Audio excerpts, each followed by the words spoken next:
We are live. Twitch.tv/check. You're already here. You know that if you're watching. You know what the is. I'm Ben. I host this podcast, and with me always is my co-host Ellie, live from the Summit Shack. Hi, I'm Ellie from the Summit Shack. Not the rumored Connor from the Summit Shack, but Ellie from the Summit Shack. No, you would have said "What's up, everybody" if it was Connor. Yeah, that's true.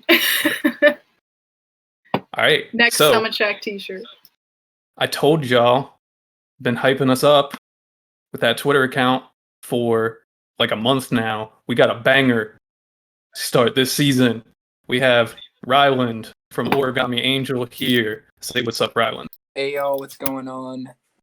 Thanks for having me on. I'm happy to be here. I'm happy to talk to y'all. Yeah, thank you. All right. Yeah, of course. As we always do.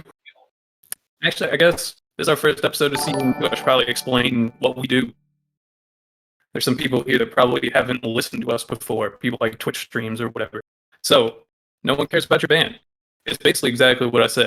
It's a podcast where we talk to musical people, mostly our friends, people in bands, about stuff that they like to do outside of music. We find that whenever people are in the music scene, or at least our specific one, it's kind of hard to talk about stuff that's not music. You know, concerts and stuff, we're always talking about music. Most of the stuff that we talk about online is music, interviews, all that stuff. So we figured we would let some people come in and talk about what interests them outside of it, because everybody has interests outside of music with rare exceptions. So here we are. Now, Here we are, indeed. the first, like, let's call it 10 minutes, maybe. We can talk just a little bit about music. Ryland? Cool. Yeah, sure. First of all, I just want to start out by saying that my heart goes out to all those affected by the Dante Wright tragedy. Another senseless murder, another act of negligence by law enforcement in our country, in a city that has dealt with this for such a, for the course of this entire year and longer, for real. It's just sad to see. It's sad to see a lack of change. I like to say to all people in a position of privilege to keep listening, keep supporting. I've put a lot of resources on some of our stuff about that, and keep listening and trying to uplift marginalized voices, because now is the time to listen as a person, myself in a place of privilege, and others. I hope you continue to do the same. Yeah. Well said. Thanks. Yes, thanks. But yeah. Serious shit. It's obviously been rough. My heart goes out again.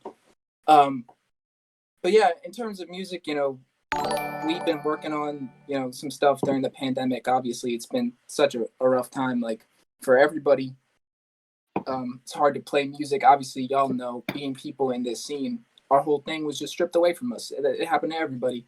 And we've been, we struggled to find a way to sort of piece together, but we got to a point where me and Pat were basically kind of potted together, and during the process of recording this album and working on it. And I'm really stoked to finally be able to show people what we've been up to, what we've been cooking up during quarantine, and just share with the world something we put a lot of blood, sweat, and tears into. And I'm stoked. I'm really happy with the reception so far. And I'm just really proud of me and Pat as musicians and people to have been able to produce this, and with the team that we did. And yeah, I'm just really stoked. Honestly, it's a good feeling to finally be able to put this out. Hell yeah! Sick riffs, Yeah, blast beats. Sure. I know what to expect. Everything in between. Hell yeah! The blastiest of beats, but also some soft moments, and all. Yeah, that's good though. Area in between. It's good though. Neutrogena Spectre came out. Greenbelt Station on the B-side. Good shit. Yeah. I've been bugging you about Neutrogena Spectre for 2 years? I think so, yeah. In terms of Claudio or someone show you the demo on that tour a couple years back. Yeah. Summer 19. What a different world. Yeah. Damn, what a time. What a time back. Ghostworth thing. Back before the world ended. Yeah. TBT. Yeah. It was crazy. If only the world. Yeah. It's awesome. tough to think about. When you think what shows would have happened had we been able to continue. You know, we were a couple months out from going out, Mover Shaker, Insignificant Other, Taking Meds. I was super, super stoked for those shows. And then about a quarter or a third of a year removed from us going to Japan. You know what I'm saying? Like, I'm so bummed that and that now it's didn't like, happen. me too. Yeah, I'm for bummed real. for you. It was, I've like, you know, music obviously as a touring band gives you a reason to see a lot of places in the country, but I've seen and been to many places that I never expected to be. I never really expected in my life to be able to go overseas and you know, do anything for like leisure in Japan, let alone playing music there. So obviously that's something we look forward to, and I hope it's something that we can do at some time. But it's just weird to think like that sudden switch where you're thinking like, oh, dang, went to 20% battery. My bad. It's a switch from we're about to be all over the world, all over the U.S. again, and a new country. But you know, like that, I haven't left the state of Maryland. You know, like I haven't left PG County in 13 months. Is that true? I took my mom to see her mom in Pennsylvania, but I stayed in the car. You know what I'm saying? Yeah.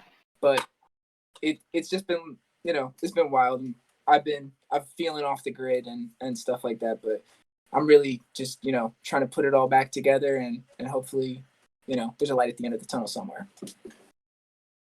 Definitely. Yeah. It's coming. It's coming. I would have been on a full US with you. I know. It would have been like, I feel like we've talked for like at least the last year and a half, maybe two, about like there has to be a time when Ellie Hart and Gami like what's the word that I'm looking for? Just like it somehow works into a way where we're both on the same tour, and that was supposed to be it, you know? Yeah. Like, it was like 2 years of waiting around and being like, all right, when's the Gami tour gonna come? And that's the wild thing, because like I feel like not a lot of people outside get to see, but we're obviously in the DIY community always planning this stuff so far in ahead that we're like, you know, we're talking at the Somewhere City release show. It's you and me like, all right, we have to make this happen. Like we finally are about to do this, because we've been talking about this for like maybe a year on some like, oh, when we finally get to tour, like when we finally get to be in the same party of moving, it's gonna be a really great experience. And then it's like it really felt like a 18-month build up to just nothing, and it's wild. And I don't know, like I feel like I haven't planned anything in the last 13 months outside of like life routines. You know, it's like, what am I about to eat? What am I about to, you know, when am I about to try to grocery shop? It's just like Yeah. that's the type of plans I'm making now, and it's like a 6-hour plan instead of a Mhm. 8-month plan. Yeah. Yeah, it's like Wild stuff. it went from like, oh, I'm gonna go play a show in a year. Like I'm gonna go play like a run of like 5 shows in a year, something like that. And like Yeah. you're getting ready for it. But now it's like, okay, I think I'm gonna go to the grocery store on Friday. I'm gonna Yeah, go early so basically. I don't see anybody though. It went Yeah. from Connor booking 2-day fests in 48 hours to just booking the same online fest in Minecraft. And then we're just like, I can feel it. He's definitely in the chat, but it's got to come back soon. It's got to come back when it's safe, and I'm hoping that safe is soon. Yeah, for sure. Hopefully, you know, Right. country will get its shit together, and hopefully people will understand how, you know, how important it is that when they're able to get the shot that they should, and you know, the circumstances allow that. Hopefully variants don't say F the shot, you know what I'm saying? So, Mm-hmm. you know, fingers Yeah. crossed and doing all we can, right? Yeah, So for sure. let's hope that it works out. All right, we finished our COVID music talk. Hell Unless Ellie has exactly one comment from the chat, but that's about it. That's about all we got time for music chat. Just Summit Shack 40. was at 666 Twitch follows, and now it's at 600 and I think 67. So whoever broke the 666, I don't hold it against you, but I'm a little salty. But thank you for the follow. That's the biggest update I'm getting from the chat right now. You've got to get 33 friends and bump it to 700, and then you'll be forgiven. Yeah, Whoever did that, you're required to get 33 friends to come follow. I just did the math. Alright. It checks out. There you go. Mental I math. had to do it real quick. I did not have a good math program in high school. Understood. All right, so let's talk some basketball. What's up, Paul? Yeah. Let's talk some basketball. You already mentioned PG County, but I'll get there later. Yeah. I'm living in Baltimore, PG County. We got some conflict. Definitely. I mean, there's definitely some really good ball players from Baltimore, but we got a lot of people in the NBA. Yeah. I don't know if any of y'all follow the Pelicans. There's a two-way player who just got signed for the rest of the year, which means he was in the G League and then in the NBA, going back and forth between the two. Just got signed for the rest of the year. Named Najee Marshall. I went to fourth grade. He's in my fourth grade class, and he played for my high school team. And it's really crazy. The other night he was guarding KD, and he was playing my Sixers the other night too. And I was just thinking, like, yo, I really had class with this kid. Like, I sat very close to him for 181 days out of the year. And I remember him telling my teacher in fourth grade, like during a lesson, like, oh, my coach is messing my team up. Why did he call a timeout during a fast break? I remember that from when I was in fourth grade. And our teacher's like, oh, come on, we have to get back to school. That kid's in the NBA now. So that's just like, it's so fun to watch. Markelle Fultz went to high school with Pat, and he was a number 1 pick in the draft. I didn't know that. Yeah, you didn't know that me and Pat had seen Markelle play like in high school. Damn, and stuff that's like sick. that. And it's just you see stuff like that. Delonte West went to my high school. Like, obviously not when I was there, but he was like a 2003 or 4 graduate of that high school. Obviously KD is very, from the area. It's pretty cool. Getting to see a lot of people and where they get to, and just who's connected to who's seen who play in high school and where they played, AAU and like DC Dynasty and all that stuff, or whatever the hell the team's called. It's cool, and it's been a part of what I've been able to see around me my whole life, for real. That's sick. I love the hometown pride that you can have with that. My hometown had like one dude who went to be a punter at some college team, and that was it. That's cool, though. That's cool. He does it for the brand. I'm trying to think of anyone from growing up who's a professional athlete now, and I certainly cannot. So I just remembered our football team. Our football team sucked. I just remembered my high school, the quarterback at my high school who quit to go to some like prep school in Florida his senior year, was once called the worst Division I starting QB of all time. Oh no. Damn, that's crazy. Well, at least he made it, Sean O'Connor. I love just like sports obviously is such a weird thing, because I feel like the way that the masses consume sports is a lot different than the way that, I'm not saying like I'm different, but I look at it in an entertainment way, and also just like everybody gets what they get out of it, and they choose what they get out of it. You know what I'm saying? Does that make sense? Like, everybody gets to choose what they want out of it. But a lot of what people want is like toxicity. Like, a lot of people want chaos. They want KD on the burners. They want or they want this QB from whatever college is actual ass. Let's harass him. You know what I'm saying? Like, stuff like that happens all the time. Where it's just like, man, if he was lining up against you, he would fuck you up. Like you don't even know. He might be the worst QB ever, but he could still F up any random dude on Twitter. You know what I'm saying? So that's just like such a funny part of it. I always love that about just thinking, the worst of X is still like leaps and bounds better than, whatever I want to say about them, Yeah, absolutely. It's something that I'm more of a college sports person, but something I've been thinking about a lot with that is my sister's about to graduate college, my little sister. And it's like all of these people that I'm rooting for are now at least like 5 years younger than me. And that is so weird. So weird. Can y'all hear me? I had to switch to the fake earbuds, the fake Apple Pods. Yeah, I think you're all good. All right, cool.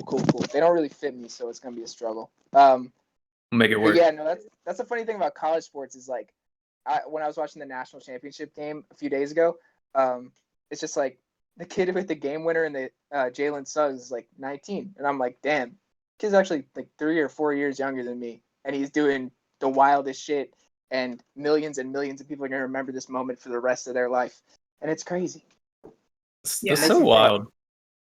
You give all these like basically children, like now that after you turn 21, you realize that these people are basically like children. They're just balling, making millions of dollars, like making millions of dollars for this school. For the school, probably not for themselves. Yeah, true. In college. That's like the worst thing for real. Just like, we hear about just what the college experience is like for people who are trying to be a student, and there are a lot of programs out there that have people, needing to be a student and doing extra work and making $1 billion industry run, right? And can't make a cent off of their name, or they can't sign a pair of shoes. Yeah. Like, That's gross, man. It sucks. I know that happened. messed up. I remember that happening with Terrell Pryor. Whenever he was coming out of college, he signed like a helmet or something like that. That was like his personal helmet, and the NCAA like went off on him. Like, come on, man, that's my signature. That's my helmet. That's my personal property. Like, get out of here. Didn't the same thing happen with James Wiseman? Basically, like the center on the Warriors now. It was like he was under investigation for. I guess like Penny Hardaway was his college coach and his high school coach, but had like helped him before or something like that. And then he was like, forget this investigation. I'm just gonna sit out the whole year and like bypass college. But it's like you talk about a person who misses like an experience just because they're not allowed to receive any help from a person who it needs to be important in their life. Like your coach is probably gonna be important to you, I would imagine. And so like that just, it's wild that when you talk about the NCAA, it's just like how much revenue they're able to, because really they sign these kids when they're 16 or 17, right? Kids are committing in their sophomore year of high school, and they're inking in their like commitment to basically make everybody else billions of dollars but themselves, on the hope that maybe like it's like if a band was to be like, yo, you can make a shirt for us for exposure, like, or something like that, or like you can take pics for us for exposure, and then expecting that person to just be like, hell yeah, I'll do it for the potential money I could make in 2 years. But it's just like, it's messed up, it's just such a messed up thing. And I don't even really pay that much attention to NCAA sports anymore, but like that's just the take on it, you know what I'm saying? Yeah. I never thought of that. Really is just the ultimate, like, pay you an exposure. That's the straight up is. We have 3,000 followers, and we'll tweet a shout out to them. Draw the star crowds. Another thing that's super weird about that is I saw for the Final Four tournament, there was this girl on TikTok who like took a video of the like women's gym versus the men's, and it was just like in an open room. And they had like 2 weights, right? Like they had like 2 weights and a bunch of yoga mats, and the like men's side had like whatever you could possibly ask for. Yeah, like 8 squat racks, like all set up. Yeah. I remember seeing, and the wildest thing about it too was that if that girl didn't make that TikTok, they wouldn't have done anything. They only did it because like millions of people were like, why is this? And the thing is, in a culture that's as toxic as sports, there was enough people that were still like, look, this is really messed up. And there was like to the point where they're like, okay, we'll fix it. And they eventually did, but it's still like awful that you'd even let that exist in the first place. You know what I'm saying? It's like, real talk, that's literally just as important in terms of the revenue that's made off of the Final Four. It's all betting money, right? And you can equally put a bet on 2 different leagues, and the odds are usually around the same thing. So it's like, that's just a joke for real. That's true negligence in itself again, but it's in a different way. It's fucked up. Oh yeah, for sure. So for like I want to ask like what draws you to basketball. So like for me, like I love hockey. I love that it's fast. I love that it's physical. I love like that. Like what's that for you? What draws you to basketball like that? So it is so weird and to explain. I guess not weird to explain because obviously like it's a fun game. But the thing that really made me fall in love with the game of basketball, I'm a Philly sports fan. Although I live in PG County, Maryland, my parents are from Philly, and you know how it rolls. You know what I'm saying? Like Yeah. you can't fuck with anything else if like in that house. It would just be like I like, my dad's like, you gotta like the Eagles, the Flyers, the Phillies, the Sixers, and he doesn't even care about some of the sports. But he's like, if you root for the teams against that, just don't watch the sport until you can move out. And that's basically what it was. So I was like, okay, I like them. So by default, I was like, okay, the Eagles are cool, which is a thing I used to care about, not really anymore. Okay, the Phillies are cool. I like baseball. I played baseball, but I got to grow up watching the last years of the Iverson Sixers when I was There around you go. 6 or 7, and Allen Iverson is the most electrifying presence that has ever graced any sort of field, I feel like. And just watching the stuff that he would do on a court, it just made me infatuated with the game of basketball. It was just like this guy's tearing stuff up, scoring at will, crossing people over, a little bit better of a playmaker than people want to give him credit for too. And it was just beautiful to watch. And it got me invested.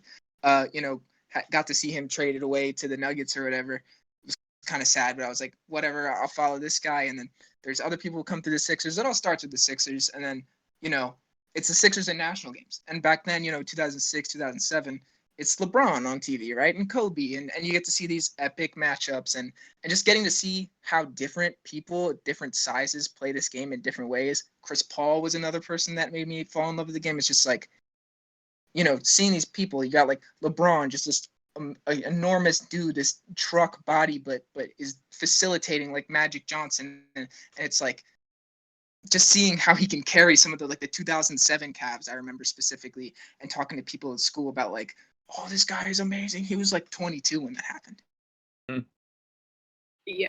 The age of people in sports always I'm like this huge person who's incredibly talented. Watching, those national games. Yeah. It's weird.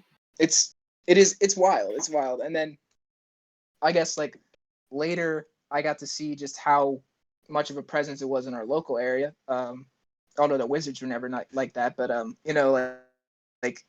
got to see lots of people that I knew. I was never myself very good, but a lot of kids that I knew were really, really great at basketball. Example was and I already talked about in high school, but someone who was just drafted, I think it's the Phoenix Stars in the WNBA, right? Am I right about that? Or that sounds right, because I think they are the same organization as the Suns, so the Stars. Yeah, I think it's something like that. I might be completely off, but Kyla Charles, who was a guard for them, played 4 years at the University of Maryland, and she was in my sophomore chemistry class. It's just I got to see a lot of people I talked to be very dominant at this sport and mess stuff up to the point where I think they won states when she was there as a sophomore, and she was one of the best players. And it was really cool to just see on both sides just how our culture as an area really, really love the game, and it's just been a part of that, and trickles down from there, I guess. It's really cool. For sure. For me, the guy that got me into basketball was Steve Nash. Yeah, honestly, when he played for the Suns, I used to go out to Phoenix because that's where my grandparents live. So I'd go out to, so my grandpa would take me out to games. We'd always go to Coyotes games. We'd always go to Suns games, and we were there when it was Nash, Marion, and Stoudemire. Matrix and Stoudemire, yo. That was crazy. One hip check away from maybe winning the finals, right? Right. And I wish that would have happened. I have to say. That was that season that I saw that first game too. Really? Mm-hmm. The Robert Horry hip check season?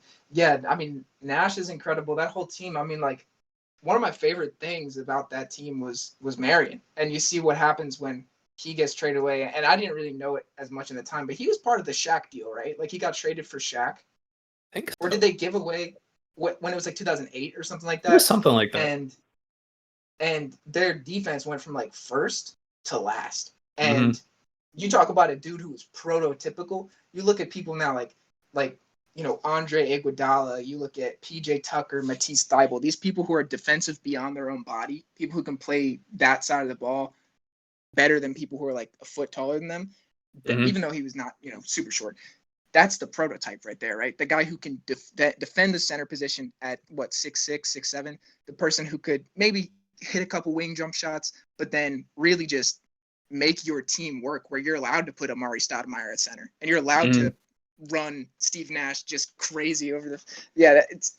I enjoyed watching that team too, and definitely like seeing those like NBA replays that they did over like the first couple months when there was no Oh NBA yeah. of the pandemic, and they were like Steve Nash and Chris Paul duel it out. Watching those games again, I was like, yo, this was crazy. Can't believe this existed. Is wild. I always point to that Suns team as what was the blueprint for right now. Because if you look Yeah, at it with Stoudemire, with Marion, with Nash, you can draw a direct comparison to the Warriors coming up. You can draw, and for sure. Mike D'Antoni going around and doing his thing. Like that team kind of created that outside shooting style that's going on now. Yeah, and just understanding that the more we score, we'll probably win. And it's, Right. there's the other side of that, where it's like maybe it doesn't work in the playoffs. Maybe it does. Who's to say? I mean, like I said, a Robert Horry hip check away from seeing if it ever really did win. And I think they probably would have went up against 2007. They would have been playing like the Cavs or something, right? Like if they went, and if they ended up getting there, they probably would have won. Like, let's be honest, they probably would. And like you say, yeah, it's like D'Antoni being that revolutionary offensive mind. And could you imagine back then if they knew, like, or not even that they knew, but if with the spacing of today and with the priority of today of like the 3-point shot, it'd be crazy. It'd be crazy. And if Nash was Mhm. allowed to pull the trigger like some of these other guards, Oh it man. would be a different type of team. But yeah, you're right when you say like they're a blueprint. And that's always an interesting team to just circle back to and talk about what if. And now they're all in the fucking Brooklyn Nets. So. Oh yeah, that's what it is too. It with Steve Nash goes to the Nets and Mike D'Antoni's going. Oh, he's an assistant. Okay. He's an assistant to Steve Nash. That makes sense Yeah, now. MDA's assistant to Steve Nash, and so is Stoudemire. Oh, I didn't know So that. I they didn't know have a he was whole on the. squad there. Yeah. Damn. Stoudemire is like their forwards coach or something like that, and it's a wild as hell. They're just stacked in terms of their coaching staff, but not like, even though most of them, like, obviously Mike D'Antoni has a tremendous amount of experience. Nash is a first-time coach. Stoudemire is a first-time coach, but it's like, it's still like it's the same blueprint. Just trying to bring that to, instead of Nash, we have James Harden. Instead of Stoudemire, we have Kevin Durant. It's we'll see if it works. It'll be fun. They're challenging my Sixers for the Eastern Conference, and it's gonna be an interesting time for sure. That can actually lead into our first Twitter question. This comes in from Stand and Wave. Some nice fellas from New York. Yeah. Who do y'all think has a shot at the title this year outside of the Lakers and the Nets? Suns, Sixers, and the Jazz look good to me, but do they have offensive power to keep up with the super team? So that's the question. It's hard to say. Like, I feel like there's a lot of talk of like, oh, it's got to be these top two and nobody else. But I really do think that there's more contenders in the West than people want to give credit for. And it also seems like people have really forgotten about like what the Bucks could potentially do. You know what I'm saying? Like, Giannis is the Holiday's a cheat playoff code. performer. Giannis a cheat code, and Drew Holiday has shut people down for a whole series. He shut Damian Lillard down, and I think that amount of defensive versatility on a team like the Bucks, who are in the 3rd seed right now, and they'll probably coast because people have been talking shit on them, like, oh, you do it in a regular season but can't do ish in the playoffs. They're probably going to come back with some vengeance. I think that they could give the Nets a tough series. I think a matchup, them against anybody in the West, would be a tough matchup in the finals. Same thing with like the Suns. You can never count Chris Paul out of something just because of his dominance as an IQ player. And I know he's never won a championship. I know he's only been to the Western Conference Finals once, but he's a hamstring away of potentially having a championship or potentially getting to play in the finals. And sure. I think you can't count out the Suns. Devin Booker is obviously an emerging star. He's going to be amazing. I've liked the improvement of Ayton, especially in the pick and roll game with Chris Paul, and that's a team I do enjoy watching. I would say the Nuggets, obviously, they just suffered a pretty bad injury with Jamal Murray in the ACL that we learned about earlier today. But that's still a team I think no one's going to want to face. The Lakers are not going to want to face the Nuggets. Even though they, wiped them last year, it's not going to be the funniest matchup. It's not going to be all jokes for them. Jokic could tear him up. Who knows? It's any given series, I feel like, this year. And you talk about the Jazz. What if Rudy just shuts down AD for a whole series? You don't know what's going to happen. I feel like there's obviously the top two. You can't count out LeBron. You can't count out that team. But who's going to guarantee 100% health right now if you just look at what it is? You talk about the Nets. But when the game slows down, what does it matter how many people can score a bucket? You know what I'm saying? It's going to be interesting to see, and who keeps up their philosophy in the playoffs, and who dumbs it down to regular postseason basketball, and how does that affect each team? I do think that there's a solid 5 or 6 solid contenders this year for the first time in a while. That'd be interesting. I still want to retroactively go back and put the undefeated Bubble Suns in the playoffs last year. See, that's a tough matchup, and I know that it's going to be easy for people to say, oh, the Lakers are just coasting in the seeding games. They would have obviously wiped the Suns, but you don't know. I feel like, a team that has the capability of getting hot like that without Chris Paul, that can get hot like that with a Chris Paul on their team. It's you cannot count them out of any series. I won't do that. It'd just be stupid to count them out. And I forgot even to talk about the Clippers. I mean, people love to meme on the Clippers. That's a team. That is a team right there that you don't want to face. There's so many teams that I feel like any contender is going to have trouble with. And I think because of that, it makes the Clippers a contender. There was a moment where Paul George had MVP discussions because he was shooting the lights out. Kawhi right now is averaging 26, 7, and 5, and they're the second seed, I think, or the third seed. And that's within reach for them too, to be they're a legit contender. I think there's 6 contenders for real, maybe 7. I'm not even sure. That's wild. It's gonna be sick. It's gonna be fun, and that all could mean nothing after the first week of the playoffs. Clippers could get swept, the Sixers could lose in the first round, and everyone's like, "You're a dumbass." But no, I think that is some real contenders. Yeah, for sure. I'm learning so much. I always learn so much, and then ask dumb questions at the end. It's just my vibe. No dumb question. No such thing as a dumb question. I said that to a teacher one time in high school. I asked a kind of dumb question, and they were like, and I was like, "There's no such thing as a dumb question." They're like, "That's damn wrong." And I was like, "Damn." So whatever teacher before told me that is lying out of their ass. So I just got destroyed in front of a whole class of 15-year-olds. Oh, right. 15-year-olds. That's the worst. Yeah. I was 15 too, but I mean, still. Yeah, still. How about another Twitter question? I'm with it. This one comes from Oolong. Okay. Shouldn't dunking be worth more points because it's disrespectful? Isn't that how it is in the Big Three? In the 3-on-3 league that they do for ex-NBA players, a dunk is worth 4 points. I mean, that makes sense. They're all in their 40s and they can't jump anymore. Nah, those got every single. Yeah, what's his name? What's that power forward who played on the Lakers in the 70s who can still dunk? It was wild as hell. I saw it a couple weeks ago, but I swear to God, I think they can.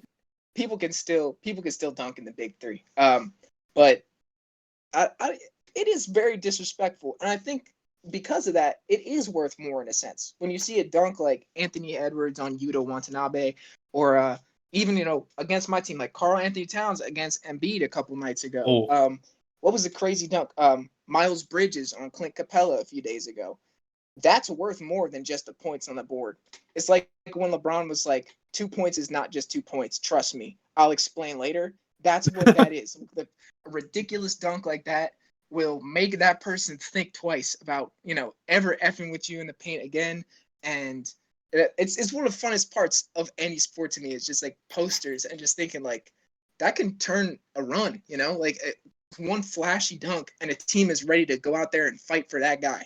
And it's so emotional and so it is so fascinating. It's one of the most simple motions, but when you look at it, it's just a combination of grace and power in a way that just like you can't help but just be like, fuck yes, like this is the coolest thing. So I would say in that way, it is technically worth more than just the 2 points because of its disrespect. Yeah, I mean, like, I feel like moves like that are going to get more attention in the long run. Like, one move like that versus, like, multiple games in a row is what's going to, like, garner interest, which, for the most part, that's a generalization. But, like, if I were, you know, if I saw, like, a bunch of cool NBA dunks, like, right now as a 25-year-old who doesn't watch the NBA, I'd be much more likely to start watching the NBA after seeing, like, a compilation of cool moves. It's true. It is the funnest part. I mean, there's other parts that are, in my opinion, equally as fun, but from, you know, the base level, there's nothing cooler than just watching like poster compilations of just the best dunks ever. You know, seeing Vince Carter jump over a man, like that's something you can really watch on the internet, a 7-foot person. And it's like, there's not a feeling that's similar to that. I haven't felt it, at least. And I mean, like, say, you know, you got one 8-year-old watching someone do that on TV for the first time, that can change their whole life. Like, just little things like that when they're 8, they start playing basketball. They go D1. They complain in 4th grade. Yeah, and even if it's not that far, it's like, you can see one dunk and just be like, wow, this is like a life's worth of entertainment here. Because that could happen on any given night. And just, you know, obviously it's the part of any sport that the human nature loves so much, is just the unpredictability and the wits that you're able to see in real time. But like, just the potential of that happening makes it all worth it, right? And if someone sees it in real time, they're like, I remember watching that, like, you know, whatever, the Blake Griffin, Timofey Mozgov dunk, and then you just, it's something that can stick with you and just infatuate you with a whole thing, you know. Same thing with, like, I really like Spike volleyball compilations where people like do crazy shit like that, and it's just like, that's fun. I went to a lot of college volleyball games when I was younger because I thought that stuff was cool. Yeah, and they're fun to get into. UMD volleyball was nice. They're like good, aren't they? They're good. Like historically. I think they are historically good though. Like they were like first seeded before, and those games are pretty cheap to get into. Like me and my mom and her friend from work when I was like 8 years old used to go to those games, and they, you know, I don't understand like the format of it, but I understand when they'd win, people would get really excited. It's a very fun thing to be a part of too. So it's something that it was like cool to watch, I guess. But yeah, it's like anything you can take from any sport like that, and I think dunking is just like one of the most, you know, impactful like examples of that. Yeah, it's definitely one of the biggest like legal fuck yous that you can do in a sport. Yeah, that's true. That's true. Like I don't think there's anything legal that you can do in any sport that like beats just like posterizing somebody. When a pitcher catches a hit like right off the bat, like quick grabs it out of the air. That is sick. That shit's pretty wild. That's not like disrespect. Like, is that like the bat flip? Or is that just epicness? Bat flip is disrespectful, but not like a dunk, I don't think. But hear me out. Running over the catcher at the plate. Oh, you just barrel him over. You know what I'm saying? Like barrel him over, you know, and like knocking the ball out of his hands. That's effed up. Like if I was a catcher and someone did that to me and I lost the ball, it'd be over. Like I would either walk home or get my ass knocked out. You know what I'm saying? Like it is not like, that is not to be effed with. That's also just dangerous. Like I can't believe that's legal, but it is. You know what I'm saying? Like, and that's one of the 500 reasons that I never play catcher. But there's that, and then also like, I don't know. I just feel like the whole sport of football is a legalized fuck you. You know what I'm saying? That's true. Just like when head injuries started becoming a super big thing, like 7 years ago or 10 years ago or however long it was when it was like public to like every child, like, hey, don't play football because you could mess your brain up for a long time. Mm-hmm. I was like, dang, and kind of started distancing myself from that sport as a whole. You know what I'm saying? Hard to do when you bleed green like the Eagles, but but it's happened over time, and now I can confidently say I don't really give a shit. But that definitely feels like a legalized FU sport. You know? Yeah. But I definitely. agree with you, Ben. I feel like dunking on somebody has just this extra level of like when it happens at its peak is the most messed up thing you can do to a person. Right. Yeah. That's illegal in sport. The only other like fuck you that I can specifically remember, that's like worse than a dunk, but it wasn't legal, was that time that Juju Smith-Schuster just like destroyed Vontez Burfict and stood over him. Stuff like that, facts. But is that more disrespectful than the LeBron on Jason Terry one where he just stood over him? You know what I'm saying? It's tough. The thing I always tell people is like I feel like there's a lot of like revisionist history with that alley-oop, with that dunk, where people are like, oh, you know, like obviously LeBron's like way bigger, so it's easier. They don't understand. That dude was talking all sorts of shit on LeBron, like, and the play before. The fact that he stood over Jason Terry, didn't say a thing, and got a technical for it, that makes it messed up. Like everyone, the refs were just like, he didn't even say anything. But because he is so menacing, because he is such a fucking beast on a court, we're just gonna give him a technical foul because he just did the most effed up thing that was legal in the sport. That's crazy. Like that's how you know that the dunk was wrong. Fair. For sure. Fair. But we got a late breaking Twitter question from our biggest fan, Ari Vitas. Asks, how do you get into basketball as somebody who isn't into sports? I mean, the dunk compilations we kind of talked about, like that's a good way to start. That's a good way to just find something you enjoy about it. You know what I'm saying? I guess it's like finding something you enjoy can be super different for people, from person to person. Obviously, like a lot of the harder part about getting into basketball is that at the first glance it could just look like people scoring for 50 minutes straight. There's a lot of scoring. But I feel like all you got to do is find like a player or a team that you really like, and the first time where you're in a close game and the team that you're rooting for, even if you don't know jack about basketball, is like 5 behind, and then they make it 2 up, and then they give up a lead, and now they're down 2. It could be college, it could be high school. I've experienced it at all different levels. It could be your friend's team in middle school. It could be rec league that you're watching your buddy play at. This has happened to like in so many levels. That feeling is like a legit good anxiety. You know what I'm saying?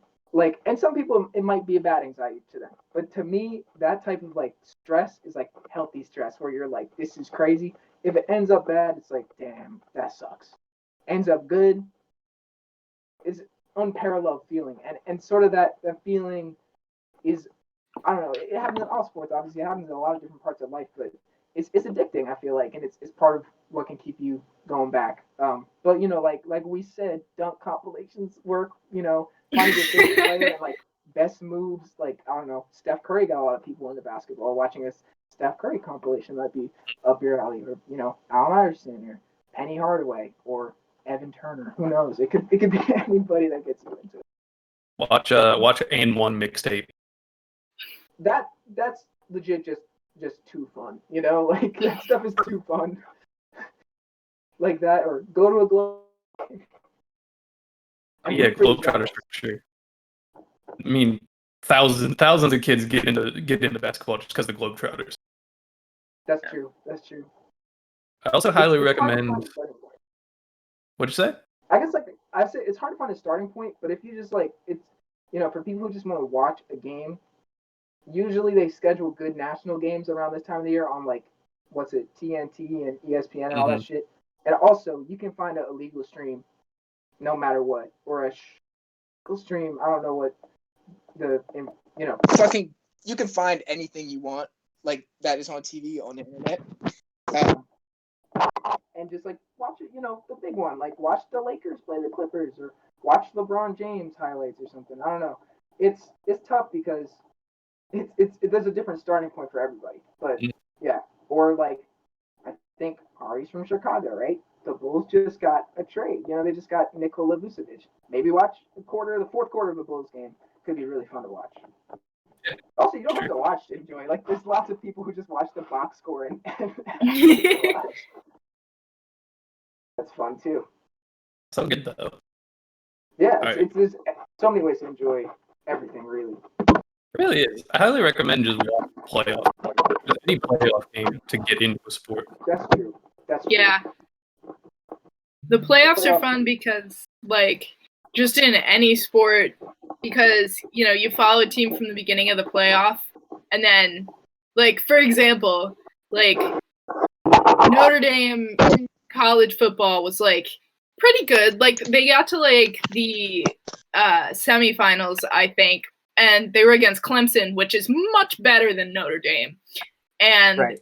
like, but it was still fun to watch going into the game, knowing that we were going to get wrecked. But you just have to, like, watch that final game and, like, hold out hope that maybe a miracle will happen. Maybe That's true. What's his name? Quarterback will throw a shoulder or something, which is also one of the awful things about sports. Is like injuries. Yeah. And how it can be good for you, and like you're just like yeah, it, or like good for your team you support. It always is like weird, right? Because there could be a really convenient injury, and then people always say like, "Oh, you hate to see someone go down like that." And deep inside, the Sixers fan in me is like, Derrick Rose is out for the series. We might win this shit. Like, we might be the first 8 seed to beat the first seed in a really long time. And they did. Like, that was so important to me. Even though Derrick Rose is one of my favorite players ever, and seeing him get injured was like heartbreaking. There was a little part inside of me that was like, wait a minute. Like, all the sadness, like, as soon as it washed away, they're not really much better than an 8 seed without Derrick Rose. And we're the 8th seed. We could win this shit. And they did. And they did. That is so sad for real when it comes down to that type of stuff. And it's a conflict. But that's all it is, right? Sports is just one big conflict. Yeah. It is. That's the whole point. That's how sports came to exist. That's true. That is true. It's when you put it that way. It's right on the money. All right. So, trying to think where I want to go. I got a couple questions I want to ask, but I think I might go. You know what? I'm gonna go for a serious question. We can get some goofy shit going. So, I don't know if I want to ask the starting 5, or if I want to ask your favorite team, any year, any team. I could ask either one. Let's go with that one. Yeah, let's do both. Why not? We got time. Yeah. So it's hard to say my favorite team of any year, because obviously, like, being a Sixers fan, right? I like the teams that are good after the process, right? It's like we sucked for a while. Now we got some good draft picks. We got Embiid, one of, the most dominant forces in the NBA. We got Simmons, good counterpart. Now we got Tobias Harris. We got a nice little team around them. And obviously, one of the first teams I think about my favorite team is like, the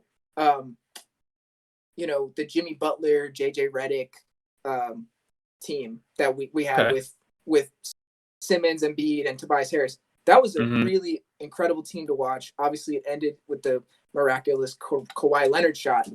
Who knows? That's another example where you say we're a bounce away, maybe. And shout outs to Kawhi. He won them the series, and he won the championship. He won them the next series. He's nice like that. Kawhi is an amazing player. We happened to run into the best player in the NBA that year, because that was the year that LeBron was out with the groin. But my heart tells me the 2011 to 2012 Philadelphia 76ers, with the starting 5 of Drew Holiday, Evan Turner, Thaddeus Young, Elton Brand, and I want to say Spencer Hawes was the starting 5. That team had no business taking the Boston Celtics to 7 games in the playoffs, and they did it. And Evan Turner game winners, you know what I'm saying? That's messed up. It shouldn't happen. And I remember I was in 8th grade, and I was watching this team furiously, and just it's the, what's wild about that? That's the game, the series that Uncut Gems is about. And really? Yeah. So having watched Uncut Gems, I was like, wait a minute, this is about my favorite team ever losing. I already knew the ending. I was like, what the fuck? Like, I was like, this sucks. But it was wild to watch that movie and know, like, they're gonna lose team which basically should not have been that good. And they weren't that good. But they were like, at one point they had 7 or 8 starters all averaging 12 points a game, and no one was averaging more than 15. Like, it was weird. They just had a lot of people who were kind of playing good. I also think we had Lou Williams coming off the bench.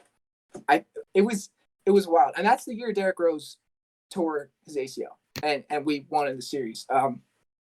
Speaking of which, but in terms of a team to watch, that for a full season, it was that team.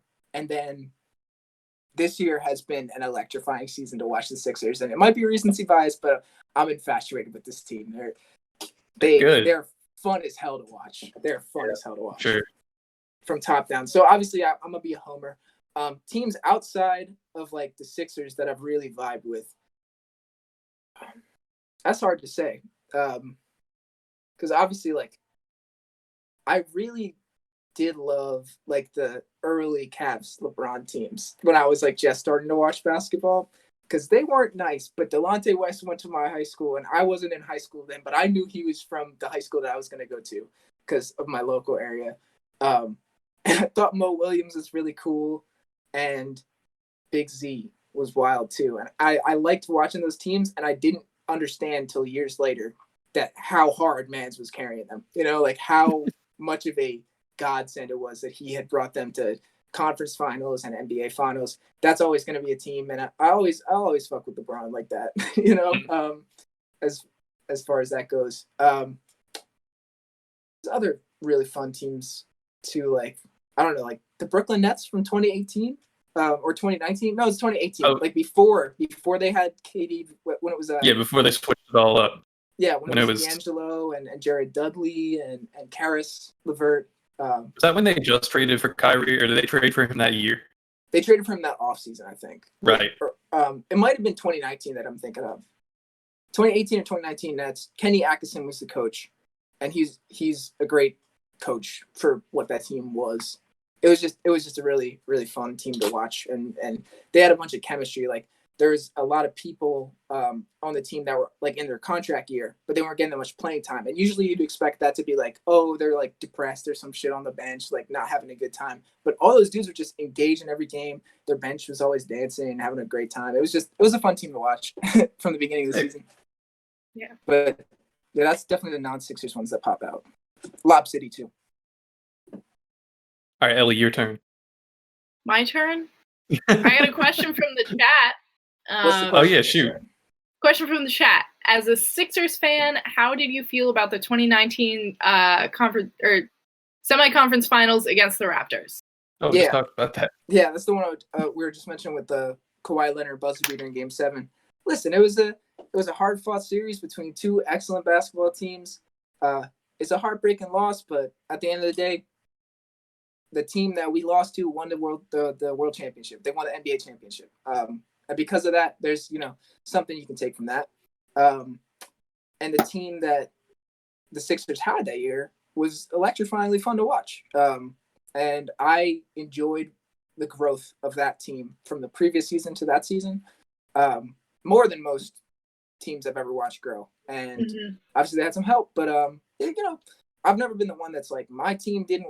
I'm like Philadelphia sports. I have never been the person that's like, damn, my team didn't win, I'm upset. I'm used to that. You know what I'm saying? Like, yeah. Like when I was peak amazing basketball years, like as a freshman, sophomore in high school, the Sixers were the worst team in NBA history. Yep. So it's like, maybe people will be like, oh, they're just conditioning you to accept mediocrity. Not really. I'm just not pressed over like if we win or not. It's just like, to see them be good, that is worth more than seeing them win it all to me. Consistently being good and getting to have a fun time watching them go far and not knowing how far they could go.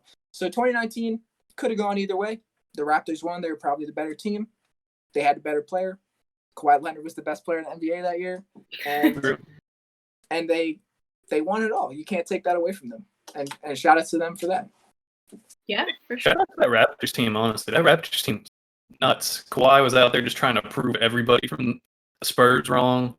Yeah. That was a crazy Raptors team. It was fun and they to blew watch. it up. It's crazy. They blew it up immediately. Okay, if you could never root for the Sixers again, like they just weren't a team, Mhm. and you just had to pick one suddenly, which one? I've And thought about why? this actually. I've thought about this frequently. And I have like 4 or 5, right? There's teams I would never root for in my life. I'll never root for the Celtics ever. That's just like That's a good call. can't Yes, of happen course. in my life. It will never happen. I also won't root for the Miami Heat. Shout out to the Heat. I don't got any problems with them, but I'll never root for that team just for reasons. I would definitely like be very close to pulling the trigger on the Suns. I like the Phoenix Suns. I like their colors. I had a Shaquille O'Neal Suns jersey as a kid, and it was definitely fake. I found it at the Goodwill, but it was super cool. So the Suns are definitely there. I also just love the Bulls, even though like I'm not a Bulls fan. I'm just Can't not so it's just so cool, man. Like they're just such a cool team, even though they're not like amazing right now. They're like pretty good. They're just so cool.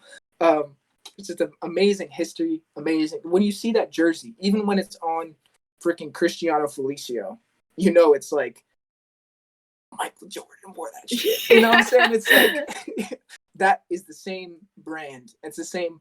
So I'd definitely be very close to being a Bulls fan too.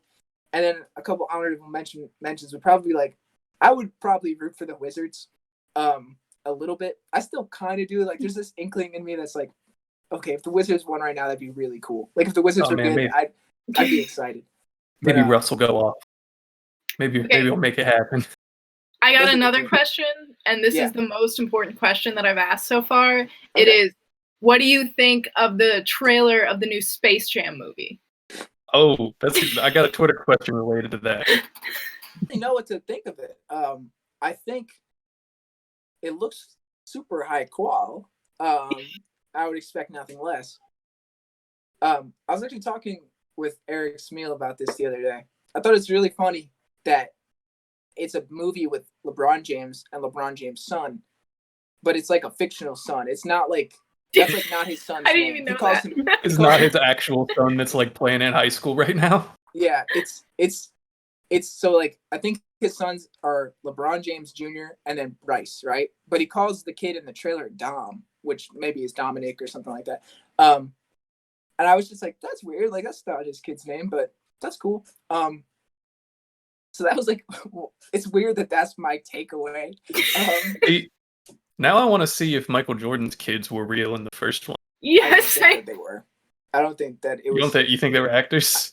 I'm pretty sure. I'm pretty sure that everybody in the first Space Jam is an actor too. I just think it's funny because like with LeBron, it's like his life has been so publicized in the social media era that it's like people know his kid. His son probably has like 4 million followers on Instagram, like maybe more. So it's very interesting to see like that switch up. But maybe it works better for the plot, I guess. Or I like to imagine that I imagine that like they were doing lines and LeBron like said his son's name and then they were like, wait a minute, we can't use that name. We have to use a different name. And then it's just like a back and forth or something like that. That's just what's canonically going on in the head.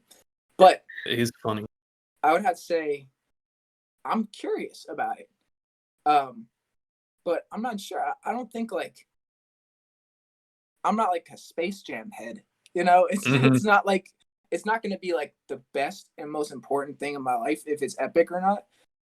But I'm gonna see it. It would be, it'll be interesting. I think it's definitely interesting. All right. I think everyone's gonna be like, that was okay, or it's just gonna be a meme for like years on end because it's so bad. And I kind of hope it's the latter. Yeah. So I just had to text message on the computer, but yeah, I don't know. It'll be cool. It'll probably do well. It'll probably be talked about for the next 2 decades. It'll probably somehow impact LeBron James' legacy, which isn't real. Like that's not a real concept, but yeah, that's what it is. Eric from Twitter asked, "What's the best basketball movie and why is it Air Bud?" Air Bud? Air Bud's not a bad pick. That's pretty good. Not bad. I mean, I like Mike Blue Chips. exists. You like Mike? Damn, good one. Like Mike exists, and so does So does Like Mike 2, Street Ball. Don't know if you ever I don't seen know that. about like. I mean, Like the High sequel- School Musical. Come on. Well, I think the thing about High School Musical is they didn't decide by the second one whether they wanted to be a basketball movie or a baseball movie. And because Yeah, of why that, did they play baseball in the second one? they were like Jordan. They retired to play baseball and they came back to play basketball. Duh. They were like Jordan. The first movie to compare to MJ. Oh, you know what? No, the best basketball movie is Full Court Miracle. Full Court It's Miracle. also It's You know also what I'm talking what? about? It's also I'm about Hanukkah. I'm not sure if I know what you're talking about, to be honest with you. It's about a basketball team it's basically like the Mighty Ducks, but like it's a serious movie. And it's about serious movie. basketball. And it's at a Jewish middle school for some reason, and they teach the basketball coach about Hanukkah. That's pretty cool. What's the one with Samuel L. as the coach and Coach Carter? Coach Carter? Yeah, That that's one a is good. That fantastic one's one. genuinely good. Yeah, I was gonna say Coach Parker, but I was like, that's not right. It's Coach Carter. Yeah, we watched that in gym when it rained. They wheeled out a thing, and it was like 400 kids in a what's it called, gymnasium, and we all watched Coach Carter's Very Hard to Hear. But I remember being very intense and very good. I think I watched it again in a hotel a couple years ago. It was cool. It's good. Good. I feel like I'm missing one that's like phenomenal though. I know. I'm trying to think. I mean, like you can talk about like Hoosiers or whatever, but that's like old. I don't know. Hoosiers. It's fine. Yeah, isn't that one super serious too? Probably. I don't. Like- I never actually watched. I think there's like this kid whose dad used to be the coach or something, and his dad like passed away or something, and then he stopped playing, but he was like really good. And I think his name was Jimmy. I don't know. Oh, That's we another forgot one we- semi-pro. Semi-pro. That movie's wild. I forgot about that movie. I forgot about that movie too, to be honest. I love Yeah. semi-pro. It's pretty cool. It's a fun movie. Andre I see the 3000's in jerseys it. for sale sometimes. Yeah, I think like Lid sells them or something.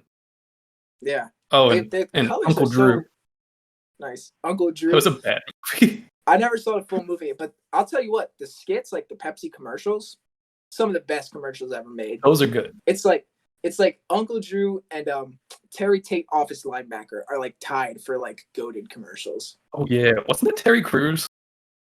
No, it wasn't Terry Crews. I can't remember what the dude's name was who played Terry Tate, but it was definitely super good. And the funny thing about that was a lot of people don't even remember what that was a commercial for. It was a commercial for Reebok. And they never really say like it's Reebok. It was just like 2004, which means it was a time when you could make short films be a commercial. Mhm. Like I was picturing it. I don't know why. I always thought Bud Light commercial. right? It That seems is like weird. it would be like a beer thing or something. Yeah. I just had a commercial in mind. Oh, that commercial where they're like, "Oh, we told James Harrison that he wasn't getting paid until he tackled you." I like that Same one vibe. too. It's the same vibe as Terry is. Tate. Yeah, that makes sense. All right. Let's do the starting five question. All time starting five. All time starting five. So Any just like any year of their career. We're not talking like the beginning and whatever. You know, you can Mhm. pick Kobe whenever. You can pick LeBron whenever. You can pick So- Jordan in his baseball cleats for all I care. Are we assembling a dream team or just like my team? Yeah, Whatever let's your go heart your desires. dream team always ends up like the same like Dream 10 team is like people. Steph, Michael Jordan, LeBron, Tim Yeah. Duncan, and Shaq. Mhm. Yeah, no, it's that's not my five. Let's go with you. I'd- I know we got Iverson. Yeah, I think Iverson's probably going to run two guard in mine. So we'll probably have Iverson as shooting guard, and I have the point guard of my choice. That's so tough because you think about a shooting guard like Iverson, he's small. Mhm. They probably So want many. a little bigger of a point guard, right? You want a bigger point guard. So I'm gonna go Michael Carter Williams. Like no, I think it'd probably be like it's hard to not choose Penny as a counterpart to Iverson as much as I love Penny Hardaway's game a lot. And I think if that's my backcourt, kind of want Tyshawn Prince from the Pistons Damn, that's a pick. as small forward.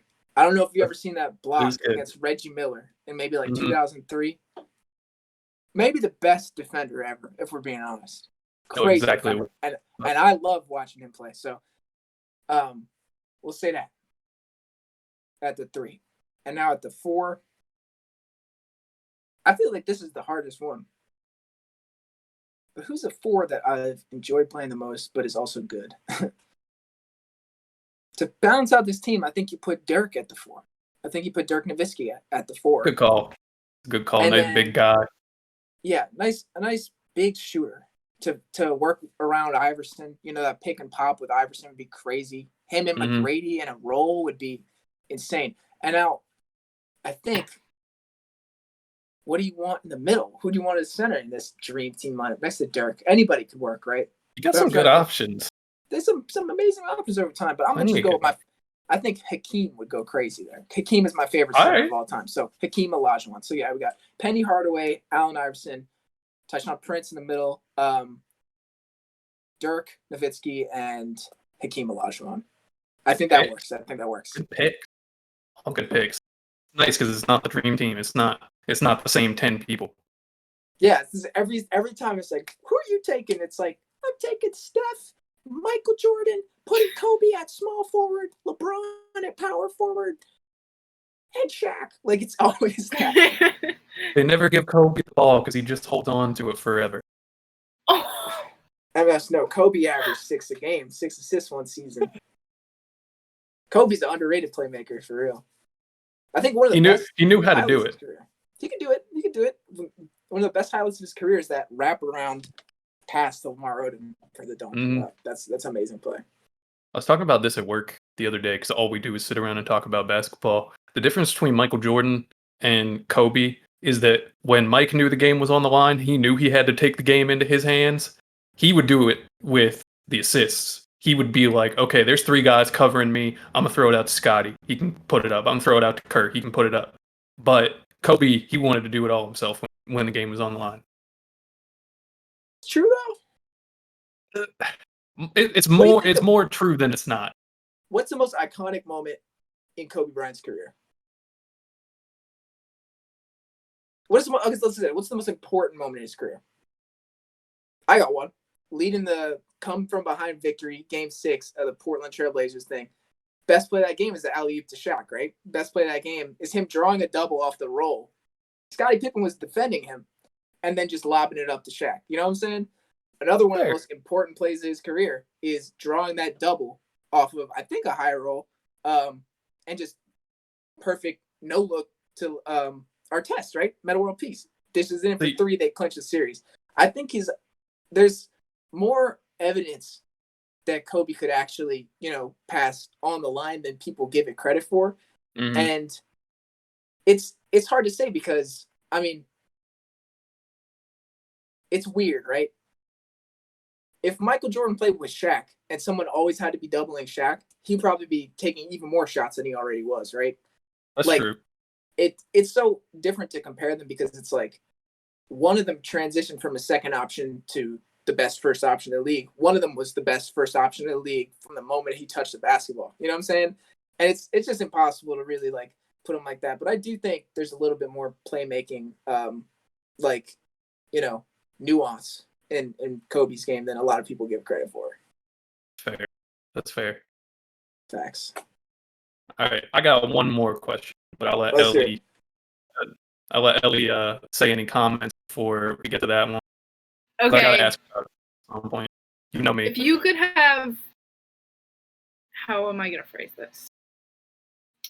If you could have one player currently on the Sixers walk out to a Gami song, which player, what song? That's wild. That's Hold up. a good question. That's a great question. It's a little bit about the band, but I'm gonna allow it. Couldn't help it. That's fair. That's fair. Wow. I'm gonna take Matisse Thybulle and he would be walking out to XD Gale of Darkness. All right. That's just who he is. He's a chaotic ass player. He's a fuck shit upper. All he does is get in the passing lanes, make life hard for other people, and I think that song would match Matisse's vibe. Nice. Yeah, that's facts. All right. On. You have Gang PE. Any signature basketball shoe that you want. You know I love shoes. We've talked about this many times. Any basketball shoe, any signature, make sure you say who the signature is for. Wait, start What you- over. You're kind of like glitching out in the beginning. Oh, might be. It might have been my bad, to be honest. Gami Gang player exclusive basketball shoe. Signature. Any player signature. What are you picking? I think I know the answer. Yeah. Oh, here they come. I know what this is. We would probably have the questions like this. There we go. Right? Black toe instead of yellow, instead of Lakers colors. We'll keep the 3 on there for Iverson, keep the Q. Actually, this could be an OA. I think that'd be pretty sick.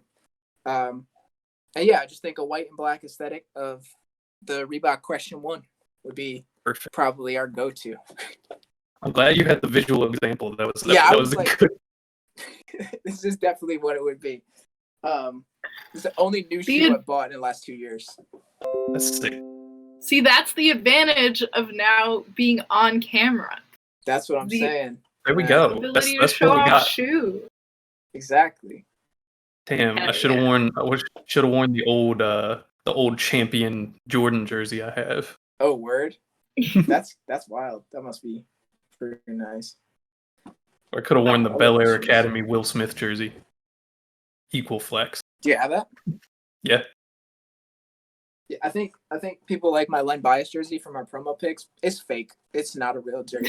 It's I got that shit from a fake ass website. It's But, real if you think it's real. Feels real on me. You know what I'm saying? I look really sick in it, so Yeah, there you go. that's all what you I'm need. saying. Love some Len bias. Hell yeah. All Len right. Bias is from PG County too. Oh yeah, he went to University of Maryland, obviously, because that's Jersey. But Yeah, and he Yeah. played at Northwestern High School, which is in Hyattsville, around College Okay. Park. You know how it is. mm, Yeah. Pretty cool. Cool guy. Maybe. all right, I mean, I never met him. we can start wrapping it up here. Hell yeah. So we can plug the socials. Ryland, as the guest, you can go ahead and go first. Plug the Yeah, for socials. sure. Plug the album. Plug whatever you got going on. Any media appearances coming up. For sure. Yeah, we got album drops April 30th, Gami Gang in full. At everything is on Twitter at Gami Gang. At Instagram is Gami.gang. Facebook, we don't use that shit. Emails in the bio. No TikTok yet, but we're working on it. Might have Ellie cooking up some heat on the TikTok. You know what it is. Yeah. But yeah. That's it for us. You know, thank y'all for having me. I really appreciate it. It's good to talk about something, you know, with some friends. Good to catch up with y'all for a while and just have something to talk about other than music for once. You know what I'm saying? 'Cause Yeah, I for don't sure. really care about my band. So that's, The funny thing about it is, every show that we've ever been at together, we end up just standing outside and talking about basketball or sports. what I'm saying. Yeah, we definitely have talked a lot about ball and just like a lot about other things other than music. And I feel like we talked a lot about anime before. We talk a lot about like Spider-Man and shit. So it's like, Yeah. It's like in the local scene, it always ends up going a little further than just like this band, that band, these people. Right. It's like we get to have those cool in-depth conversations. And I appreciate being the premiere of season 2. So that's Yeah. Wouldn't have anybody else. Yeah. Thanks for coming on. All right, for Ellie, hanging out. You want to plug the socials? I will. Okay, my social. I'll just do at the Summit Track on Twitter and Instagram. You can just look up the Summit Track on Facebook. We're also on Google Maps, so if you want to just look up the Summit Track for that. True. our next guest, or next week, is going to be a special episode. It's 420, so no one cares about your blunts. We're going to have Alex Martin as a guest. So feel free to tune in. Same place, same time. Oh yeah. Do we know what Alex's topic is yet? Because I don't think I've ever talked to them about anything besides music and weed. I mean, it is 420. The topic is weed. I'm gonna get really high, which means for me, it's like hitting a blunt once. So I will either be way too talkative or way too quiet. There is no way to know. So I'm gonna have to be the designated sober host here. I feel like. That's I'm true. definitely. I'm gonna be tuning into that. I'm gonna be tuning into that. All right. So my personal, if you want to follow me, half the time it's just retweeting the podcast account anymore. Is at alpaca neb. So alpaca like the animal, NEB. If you want to follow podcast on Twitter at No One Cares Cast. That's no one number one cares cast. So follow the Twitter, twitch.tv/Summit Shack. We're gonna be here next week, like Ellie just said, with homie Alex Mark. Rylan, thank you so much for being here. As I said, fucking banger. Thank you again. So If if you're looking for it on podcast services, we're on Spotify, we're on Apple Podcasts, we're on, I don't know, Stitcher or something like that. We're on a bunch of podcast services, so just look us up, and if you can't find us, go to Spotify because we're just on there. This episode, I think I'm gonna try and get up by Friday if I can edit quick. So let's get it going. Yeah. All right. Rylan, thank you. Stay tuned because we got a block of content coming through on twitch.tv/Summit Shack. Shack TV coming through with a block of content, and we will see y'all later. Bye.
Anyway, we're gonna play a bunch of songs that we have written. This one's called Denny's DeVito.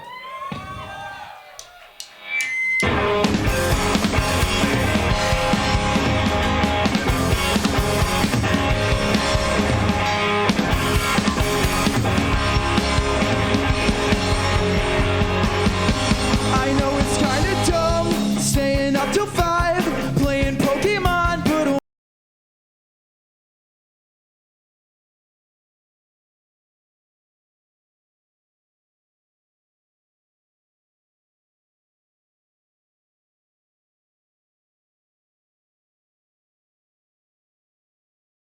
stay alive, 'cause that's what makes me feel like everything is fine, like I'm not some fucking idiot and I don't need to die to make the world a better place.